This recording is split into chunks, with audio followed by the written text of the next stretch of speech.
네. 영상 시작할까요? 주부가 힘껏 날아봐. 엄마가 지켜볼게.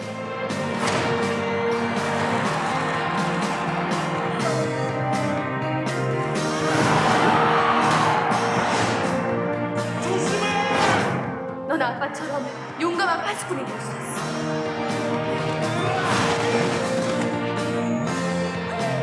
어서 들어가란 말이야!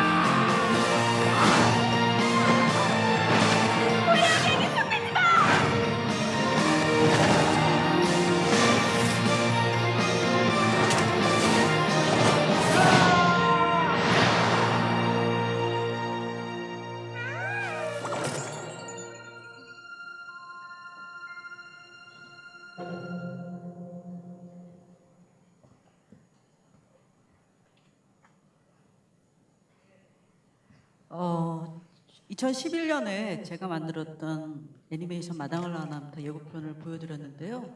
그 이유는 오늘 이제 자리에서 제가 영화 제작일을 하면서 그리고 또 여러분들한테 제가 어떻게 살아왔는지 영화 제작하는 데 있어서 또 여러분들한테 필요한 얘기가 뭔지를 고민하던 차에 가장 먼저 떠올랐던 게 마당을 낳은 암탉의 주인공 잎사귀였어요. 여러분들 혹시 책 읽으셨나요?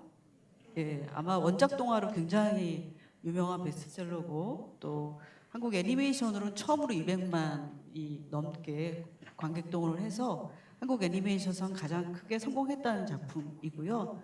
또 한편으로 명필름에서 33편의 영화를 만들면서 처음으로 또 애니메이션에 도전했던 작품입니다.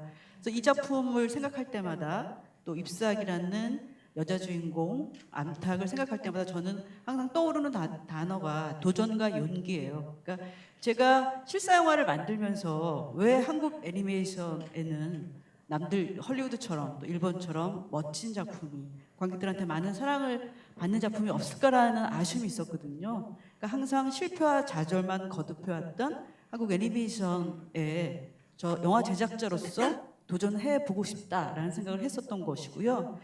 그런 마음을 갖게 한 가장 큰 원동력은 이 마당을 낳은 암탉의 잎사귀라는 주인공이었어요. 암탉이라는 아주 하찮은 존재임에도 불구하고 이 주인공은 항상 남들과 다르게 생각하고 또 다름을 인정하면서도 그것을 차별하지 않고 그리고 이종 간의 사랑이라고 좀 표현했는데 청둥오리를 스스로 품어서 자기 폐계 직전의 암탉이 스스로 알을 품고 그리고 멋지게 여기 유승호 군이 그 목소리 연기를 했는데 키워나가는 그러니까 단순히 모성애뿐만 아니라 자기 앞에 그 놓여진 삶을 현실에 순응하지 않고 굴복하지 않고 도전하는 그 모습이 어떻게 보면 굉장히 제작자로서도 동기부여가 됐고요. 이런 멋진 여성, 이런 멋진 여자 주인공 물론 암탉이지만 그 얘기를 통해서 저 역시 애니메이션 역사에 어떤 좋은 기록을 남기는 그런 작품에 도전하고 싶다라는 생각을 했었고요. 그래서 용기를 냈던 것이죠. 그래서 명필님이 20여 년 됐고 저 역시 33편의 영화를 만들었지만 항상 이 도전하는 마음 또 거기에 따른 용기를 잃지 않으려고 노력했다라는 것이 어떻게 보면 명필님이라는 영화사를 설명해주는 또 심재명이라는 제작자를 설명해주는 하나의 키워드라는 생각이 들고요. 또 그것이 여러분들한테도 굉장히 필요한 말이 아닌가라는 그런 생각을 했습니다. 그래서 항상 저는 후배들한테 또 영화회를 하고 싶어하는 사람들한테 문화 쪽에 종사하고 싶은 분들한테 도전과 용기의 정신을 잃지 말라 이런 얘기를 항상 드려왔습니다. 네.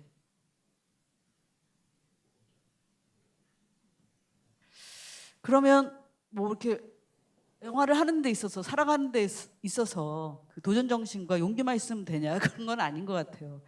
영화 일이라는 건 여기 여러분들 제작자가 도대체 뭐 하는 사람이냐 또 감독은 뭐 하는 사람이고 시나리오 라이터는 뭐 하는 사람이고 배우는 뭐 하는 사람이냐라고 궁금해하실 텐데 영화는 이렇게 어떤 컴퓨터 앞에 앉아서 혼자 창작하는 작업이 아니라 어떤 한 사람의 아이디어에서 출발하지만 그 여러분들이 극장에서 보는 영화를 만들기까지에는 수십 명, 많게는 수백 명의 협업이 필요합니다. 그래서 제작자로서 자기 개인의 능력 또 어떤 뭐 예를 들면 박찬욱 감독이다, 봉준호 감독이다, 감독으로서의 역량과 재능이 뛰어난 것도 물론 중요하지만 함께 일을 하는 사람들하고의 어떤 소통해 나가는 것 그리고 함께 일하는 사람들의 타인의 상대방의 마음을 이해하려고 하고 배려하고 그들의 가능성을 알아보고 하는 공감 능력이 굉장히 중요해요. 여러분들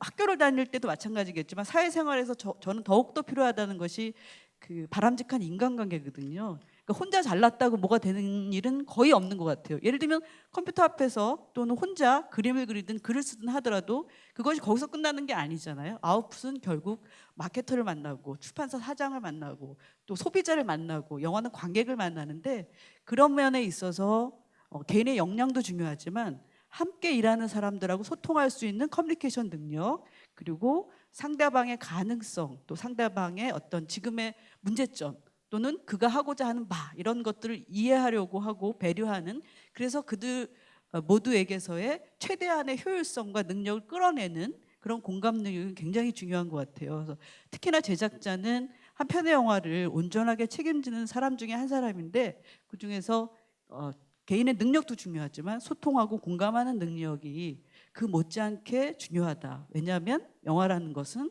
한 사람의 작업에서 끝나지 않고 수십 명이 수백 명이 함께 작업하고 그것을 또 수백만 뭐 많게는 천만의 관객하고 또 소통하는 거잖아요. 그런 면에서 이거는 어떤 그 리더십으로서의 중요성뿐만 아니라 제가 영화 일을 하는 데 있어서 굉장히 중요하게 생각해 왔던 그런 키워드라는 말씀을 드리고 싶습니다. 네.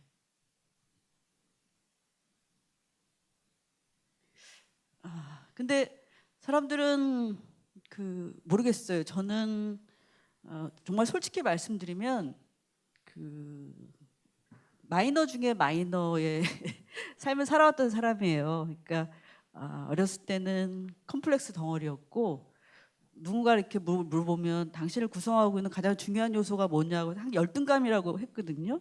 저는 어렸을 때부터 너무 지나치게 자기 비하의 성향이 많았어요. 그래서 나는 왜 공부를 못할까? 나는 왜 가난할까? 나는 왜 키가 작을까?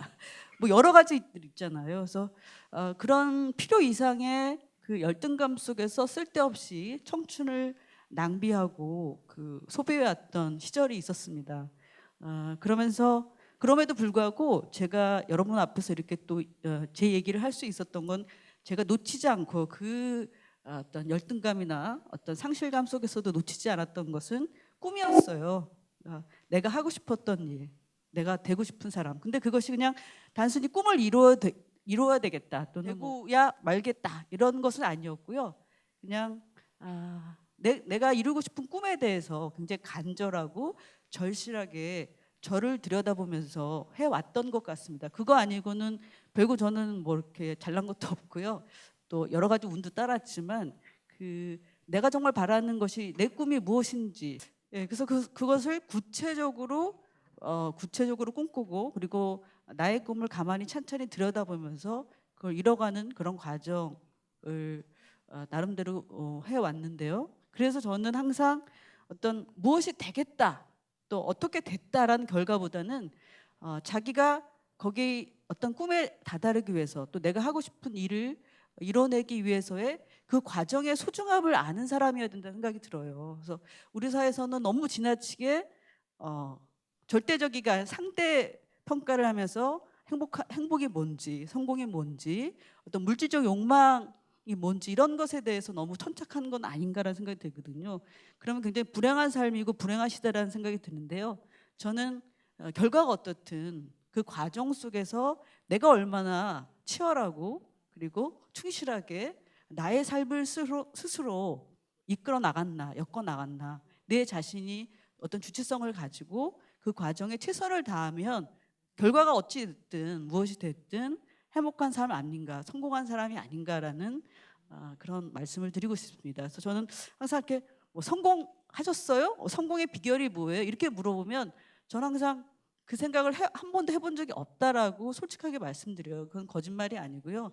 성공이라는 단어를 굳이 염두에 두지 않고 생각하지 않고 지금 다시 편하게 얘기할 수 있는 것 그것이 어떻게 보면 성공한 삶이 아닌가라고 답을 정도 드리는데요. 다시 한번 말씀드리면 저는 여러분들이 부디 행복하기 위해서는 결과보다는 과정을 소중하게 생각하는 그리고 거기까지 가는 그 나 자신을 소중하게 생각하는 그런 삶이었으면 하는 그런 말씀을 드리고 싶습니다. 그리고 이 세 가지의 어떻게 보면 키워드가 명필님이라는 영화 제작사를 운영하면서 또 영화 제작 일을 하면서 지켜나가 왔고 제가 나름 노력해 왔던 그런 과정이라는 말씀을 드리고 싶습니다. 네.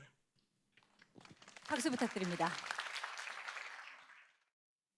심재명 대표님께 영화와 관계된 쪽에서 일하고 싶은 소망이 있는 평범한 직장인입니다.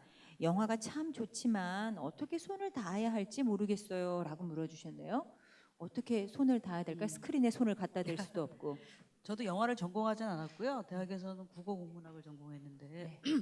어렸을 때부터 영화를 만드는 게 꿈이었거든요. 근데 영화는 어떤 대기업처럼 굉장히 많은 사람을 공식 채용하거나 그러지 않아요. 그래서 항상 비공개적으로 아름아름 그때그때 이제 사람들이 들어오기도 하고요. 사실 영화 감독도 제작자도 영화 전공이랑은 상관없습니다. 그래서 비전공자들이 훨씬 더 많아요. 근데 가장 중요한 것은 뭐냐면 영화계에 어떤 사람들이 있는지, 영화사는 몇 개가 있는지, 영화일은 어떤 일을 하는 것인지, 또 영화의 각 그 분야별로 어떤 것들이 있는지에 대한 정보 파악이 굉장히 중요하고요. 그리고 영화계의 종사자들하고의 어떤 네트워크가 굉장히 중요해요. 그러니까 뭐 한겨레 문화센터라든가 또는 어떤 공공기관에서 하는 교육에 참여한다거나 프로그램에 참여한다거나 해서 현장에 있는 영화인들하고 네트워킹이 돼서 정보를 공유하고 나를 어필하고 그러다 보면 작은 영화사가 됐든 어떤 영화 제작 현장이 됐든 연결될 수 있는 고리가 생깁니다. 그래서 구체적으로 영화계 전반적인 정보를 습득해라. 그리고 그 여러 가지 분야 중에서 내가 무엇을 하고 싶은지에 대해서 구체적으로 생각하고 그리고 구체적으로 준비하는 것 그런 것이 중요한 것 같습니다. 네.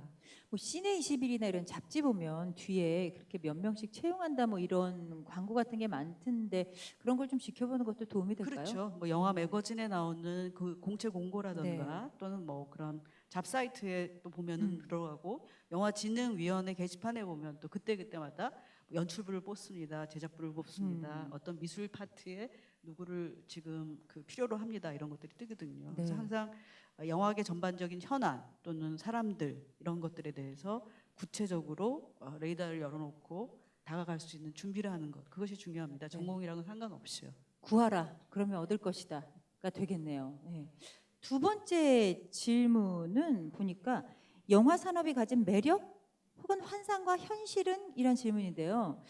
제가 보니까 영화가 여러분들도 보시면 느끼겠지만 사실 영화판에서 일하시는 분들 중에 남성분이 거의 많습니다. 훨씬 많습니다. 여성분보다. 그리고 그 출연하는 배우분들도 여러분들 보시면 한 영화마다 남자들이 때로 나오는 영화는 많지만 여자들 때로 나오는 영화는 가물에 콩나듯 하거든요. 근데 그런 와중에 그 여성이 좀 많이 나오는 영화나 좀 중요한 맥락이 되는 영화들을 또 특별히 우리 심재명 대표님께서 참 많이 만드신 것 같거든요. 그래서 그런 것과 좀 이어서 이 영화 산업의 빛과 그림자 뭐 이런 얘기 해주시면 어떨까요? 저는 그 영화 일을 하는 게 굉장히 항상 감사하다고 생각하고 있는데요. 한국 영화만큼 자국민의 사랑을 받는 것도 없는 것 같아요. 전 세계적으로 저희 나라가 1억 인구가 안 됨에도 불구하고 한 해 작년에 한국 영화 관객만 1억 명이었고 전체 영화 관객 수는 2억 명에 육박했거든요. 그것은 뭐 1억 인구가 넘는 일본 시장도 이뤄내지 못한 결과예요. 그러니까 대중문화 산업 중에서 문화 산업 중에서 영화라는 매체가 굉장히 관심을 많이 받고 사랑을 받고 있다는 측면에서는 저 역시 영화계 종사자로서 감사하고 기쁜 일이죠. 하지만 영화계는 철저하게 양극화 현상 또는 빈익빈 부익부 그리고 개인의 재능과 역량이 굉장히 중요해요. 김기덕 감독님 같은 경우 중학교 졸업하셨고 임고택 감독님 같은 경우에도 고등학교도 다니지 그렇죠. 못하셨어요. 그러니까 영화계는 학연, 지연, 혈연 이런 것보다는 개인의 재능과 노력이 굉장히 중요한 곳이기도 한데요. 그만큼 또 굉장히 여러분들이 선망하는 유명한 영화인들, 영화 감독, 영화 배우들은 굉장히 소수라는 거죠. 그래서 굉장히 빈익빈부익부 현상도 심하고요. 그런 면에서 여러분들 보면은 뭐 이게 프리랜서의 아픔 또는 그 예술 종사자들의 어려움 그런 것들이 우리 사회에서 어떻게 보면 복지 측면에서 사각지대에 놓여 있는 것 이런 것들도 기사로 많이 보셨을 텐데요. 그런 것들이 굉장히 첨예하게 갈라지는 곳이기도 하다. 하지만 자신의 그 열정과 또 재능만 있으면 굉장히 많은 기회를 얻을 수 있는 그런 곳이기도 해서 그것이 어떻게 보면 영화계의 명과 암이라고 할 수 있을 것 같아요. 그래요.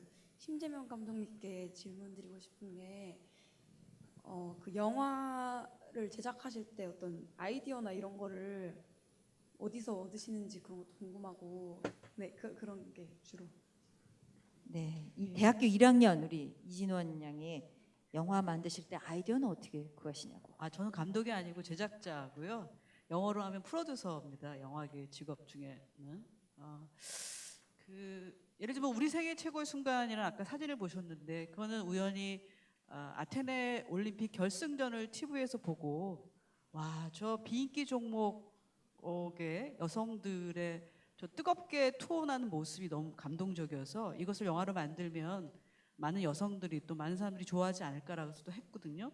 마당을라 남탁 같은 경우 우연히 원작책을 읽었고 또 뭐 건축가 결혼 같은 경우에는 10년 동안 돌아다니던 시나리오를 발견해서 또 읽게 됐어요. 그러니까 결국은 그것이 굉장히 오락적인 소재이든 또 굉장히 사회적인 이야기이든 항상 저 역시 동시대인으로서 동세대에 살면서 고민하는 것, 제가 영화를 보고 싶은 것, 또 사람들한테 얘기하고 싶은 이런 것들을 영역을 가리지 않고 자유롭게 선택합니다. 그러니까 제가 영화를 만들면서 영화가 몇 년 동안 굉장히 많은 돈과 사람과 시간이 필요로 한데 하기 싫은 이야기, 관객들한테 보여주고 싶지 않은 이야기를 하고 싶지는 않거든요. 세상에 대고 저 역시 외치고 싶은 얘기, 또 사람들하고 같이 보면서 즐거워할 수 있는 것 그런 것들이 뭐 어떤 사회면 뉴스 신문의 사회면이 됐든 베스트셀러가 됐든 또 현실에 돌아다니는 이야기든 이런 것들을 그때 찾아서 열심히 감각을 잃지 않고 찾아내려고 하고요. 영화는 그렇게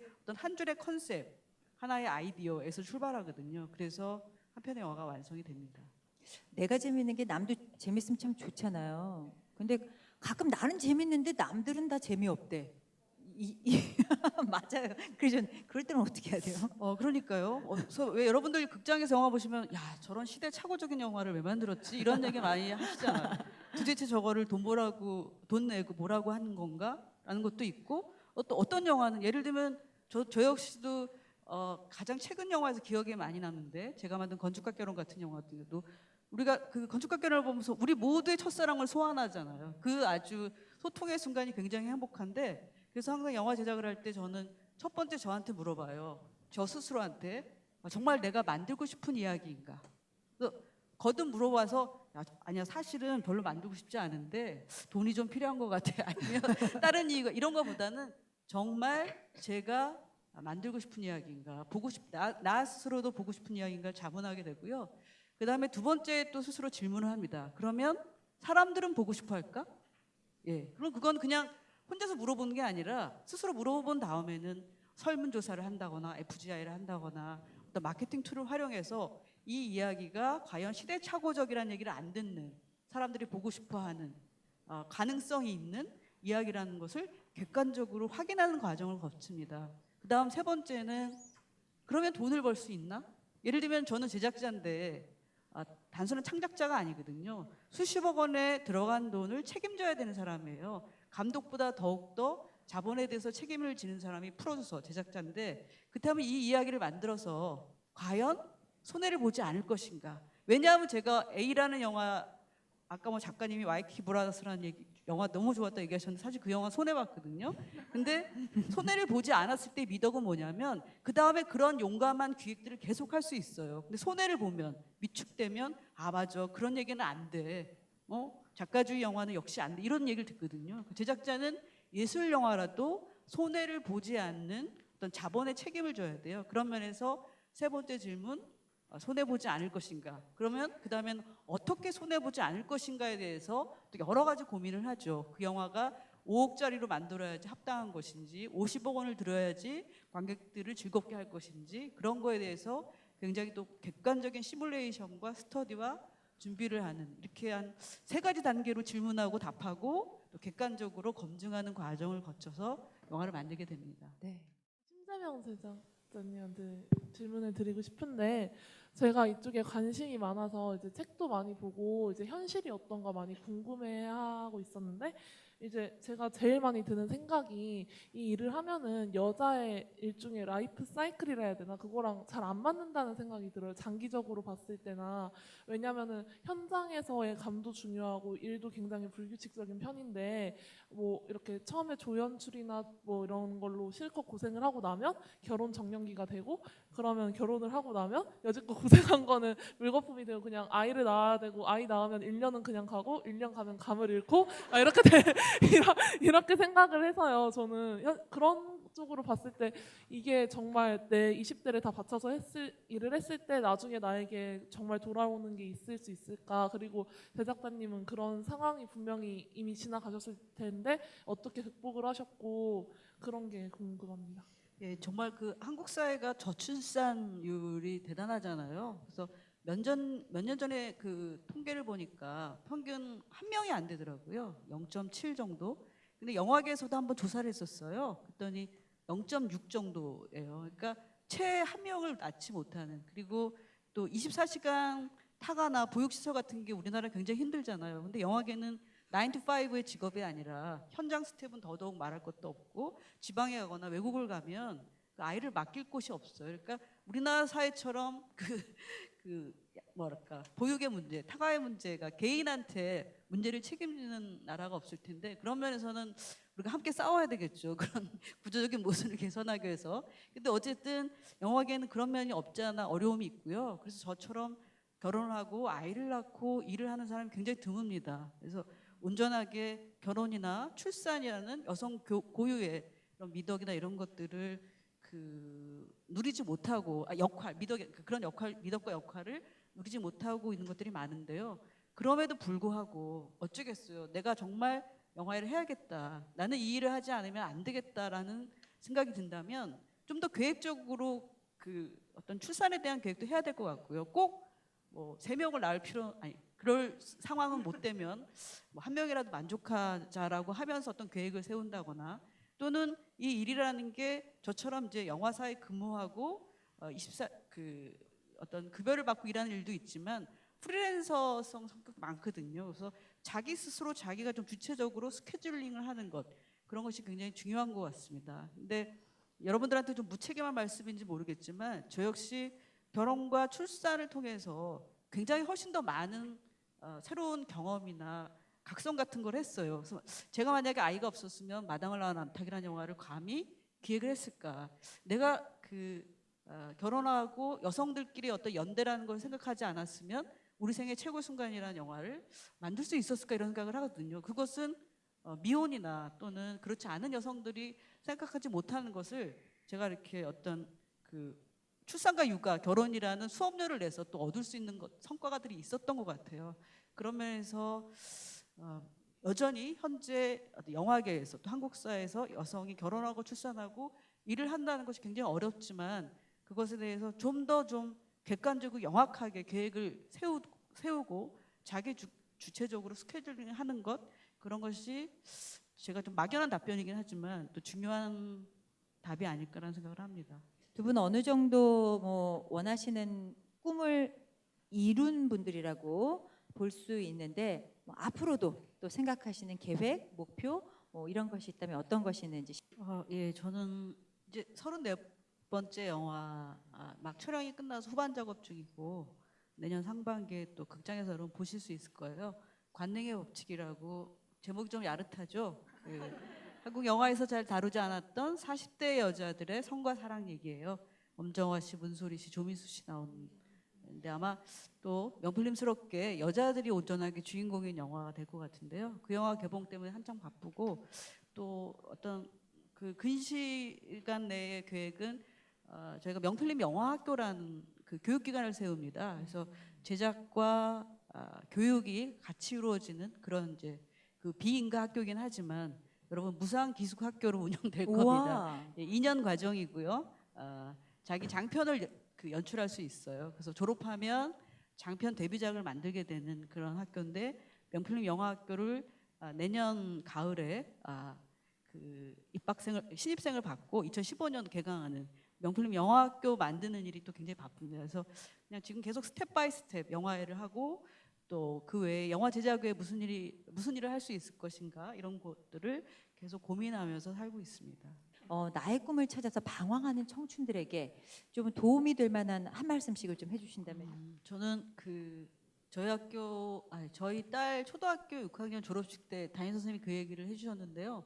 되게 감동받았어요. 그 선생님이 모든 사람들은 그 꽃 피는 시기가 다르다. 그러니까 모든 꽃이 다 똑같은 시기에 피지 않는다는 것이죠. 누구는 뭐 저렇게 중학교 2학년 때 이미 구체적으로 계획을 세우는 분들도 있고, 누구는 40이 되었는데도 과연 내가 무슨 일을 할지 아직 모르는 분들도 있거든요. 40이 넘어서 등단하는 사람도 있고 50이 넘어서 연출 데뷔 감독으로 나서는 사람도 있어요. 그래서 저는 항상 상대평가하지 말고 자기 자신한테 절대적으로 고민하면서 내가 지금 행복한지, 내가 지금 잘 살고 있는지, 그것이 굉장히 중요하다는 생각이 들고요. 하지만 아까 뭐 그런 말씀 미처 못 드렸지만 영화 일을 하고 싶으면 그냥 생각만 하지 말고 구체적으로 움직이라는 거죠. 뭐 영화학교를 등록을 하든 어떤 학원을 다니든 어떤 이론서를 공부하든, 그러니까 구체적으로 행동하고 그리고 실천에 옮기라는 말씀 드리고 싶고요. 그리고 어떻게 보면 또 그 방황의 시간도 굉장히 자기한테 필요한 것 같아요. 그러니까 나 스스로 너무 자책하지 말고, 그렇다고 또 너무 남 탓하지 말고, 굉장히 어떨 때는 현실적으로 객관적으로 지금의 자기의 계획과 꿈에 대해서 생각해보고, 그리고 자기 자신이 이 삶에 있어서, 세상에 있어서 중요한 존재라는 것을 잃지 않는, 그러니까 자존감을 잃지 않으면서 자기가 이루고자 하는 것, 자기가 살고자 하는 방향들을 이렇게 갖고 나갔으면 하는 그런 말씀, 희망, 바람을 가져봅니다. 예. 네. 네, 마지막으로 오늘 여러분들과 함께하신 소감 한 말씀씩 제가 여쭙도록 하겠습니다. 네, 저도 트위터 하고 있습니다. 너무 이렇게 여러분들이 무대 가까이, 객석이 가까이 보여서 표정들이 낱낱이 보여서 굉장히 쑥스럽고 민망했어요. 근데 어쨌든 시간 낭비하지 않은 순간이었으면 좋겠고요. 올해 한 해 마무리 잘하시고 또 내일은 또 다음에는 더 여러분들한테 행복한 시간이 됐으면 좋겠습니다. 고맙습니다.